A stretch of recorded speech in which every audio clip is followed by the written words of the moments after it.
আসসালামু আলাইকুম। তো আজকে আমার গরুকে আমি কৃমির ট্যাবলেট খাওয়াবো। যদিও আগে ১৫ দিন আগে আমি গরুকে কলিজা কৃমি করিয়েছিলাম। ওই ডাক্তার এসে আরকি করে দিয়ে গিয়েছিলেন। তো তারপরে আজকে আমি কৃমির যে ট্যাবলেট আছে বোলাস ট্যাবলেট এটা খাওয়াবো। তো আমরা কী উপকরণ দিয়ে কিভাবে খাওয়াই এবং কোন মানে সিস্টেম আছে তো আমাদের না। কিন্তু এর মধ্যে আমরা কোন সিস্টেমের মাধ্যমে খাওয়াই এবং কী আমাদের লাগে এটা আপনাদেরকে দেখানোর একটু চেষ্টা করব। এই যে সরকারি ওষুধ অক্সিসাইড ভেট বোলাস, প্রতিটি বোলাসে রয়েছে অক্সিক্লোমাজাইড বিপি 1.00 গ্রাম। তো এটা হচ্ছে super power pharmaceutical company limited. তো এটা প্রাণী সম্পদ অধিদপ্তর থেকে আমাকে দিয়েছিল। তো আমরা এইটা খাওয়াবো। এটা আমাদের যে বড় গরু কালো, একে আসলে দিতে হবে 5টা। যে লাইভ ওয়েট আছে প্রায় 500 কেজির মতো। আর এটা হচ্ছে আপনার 300 কেজির মতো আছে, এটা 3টা দেওয়া লাগবে। আর বাছুরের জন্য আলাদা একটা ট্যাবলেট আছে, ওটাও দেখাচ্ছি। নেমাডেক্স ভেট বোলাস, হ্যাঁ, এই ওষুধটা দিব, ওর জন্য এনেছিলাম। আমরা আসলে ওনাকে বলে তারপরে এটা করিয়েছি। তো যাই হোক, এবার আমরা উপকরণগুলো একটু দেখি।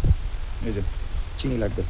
প্রথমেই চিনি, বাজারে চিনি পাওয়া যায়, আমাদের এটা লাল চিনি, যেহেতু আমাদের এটা রেশনের চিনি, ওই জন্য এটা আমাদের লাল চিনি, এটার পরিমাণ একটু কমই লাগে, তো চিনি লাগে। এরপর এটা হচ্ছে আটা, গমের যে আটা পাওয়া যায়, এটাও আমাদের রেশনের আটা, বাড়িতে আসলে আব্বু পান। যাই হোক, এটা হচ্ছে সে আটা। এই আটা দিয়ে আর চিনি দিয়ে মিক্সড করে, ওষুধের সাথে মিক্সড করে এটা আমরা গরুকে খাওয়াবো। প্রথম কাজ হচ্ছে এই ওষুধটাকে আসলে আগে গুঁড়া করে নিতে হবে সুন্দর করে। এই জন্য আমরা এই শিলটা ইউজ করব। শিলটা দিয়ে এইভাবে সুন্দর করে গুঁড়া করে নেব আর কি।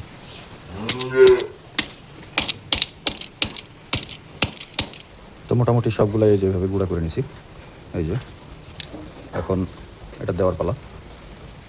তো এইভাবে সব এক এক করে এখান থেকে খুলে আর কি, এই যে সুন্দর করে খুলে দিয়ে দিব।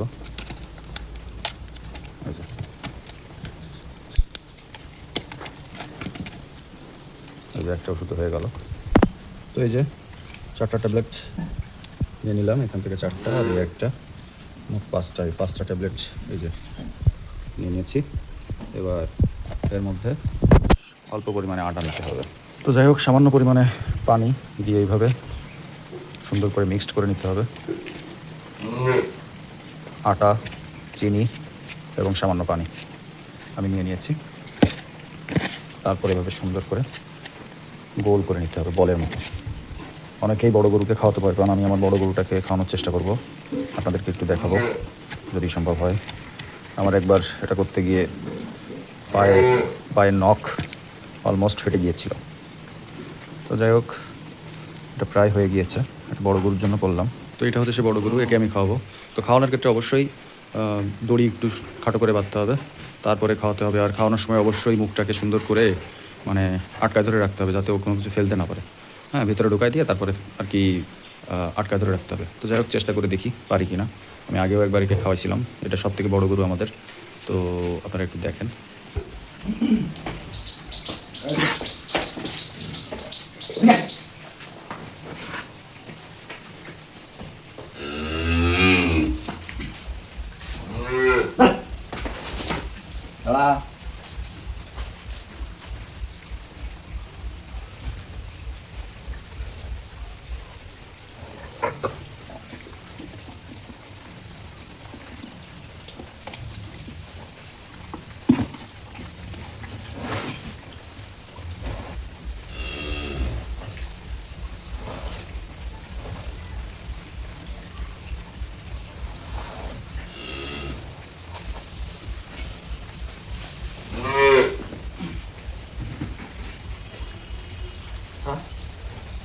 এভাবে ধরে রাখতে হবে। এভাবে ধরে রাখলে মোটামুটি আস্তে আস্তে যতই চাটা দিবে এটা তালুর সাথে লেগে যাবে। তো আশা করি সবাই বুঝতে পেরেছেন। অনেক কষ্ট করে এটা খাওয়াতে হয়, দেখতেই পাচ্ছেন কেমন পাগলা গরু। তো আপনারা ভালো থাকেন। আসসালামু আলাইকুম।